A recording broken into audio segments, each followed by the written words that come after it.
দীর্ঘ 20 বছর পর উনি আমাদের এই নওগাঁতে মাটিতে পা রাখবেন।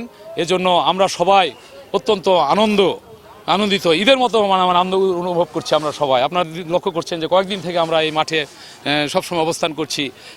আমাদের নেতা আসবে, আমরা এই যে স্টেজের কাজ চলছে, আমরা শতভাগ প্রস্তুত। আমরা বাংলাদেশের একমাত্র স্মার্ট সিটি বসুন্ধরা এখন আরো নিরাপদ, আধুনিকতায় আরো এক ধাপ এগিয়ে।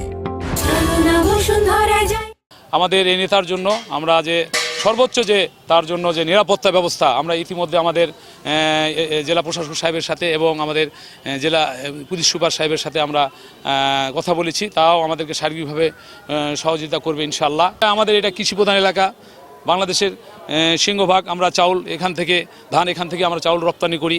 এজন্য আমাদের এখানে আপনারা জানেন যে স্বাভাবিক দৃষ্টিকোণ থেকে আমাদের কৃষি এগ্রিকালচার ইউনিভার্সিটি, এটা গবেষণাগার, কৃষি গবেষণাগার, এগুলো তো আমাদের প্রাণের দাবি থাকবেই জনগণের জন্য কৃষির ক্ষেত্রে। তারপরে আমাদের চেয়ারম্যান সাহেব আপনারা জানেন যে কৃষির যে কার্ড করেছে, কৃষি কার্ড, এগুলো একটা ফ্যামিলির জন্য, একটা কৃষকদের জন্য, এগুলো তো আপনারা শুনেছেন, এগুলো তো উনি নিজের মুখেই বলবেন এবং আমাদের প্রার্থীর ইশতেহারেও তাই সেটা থাকবে, সেটা আপনারা জানতে পারবেন।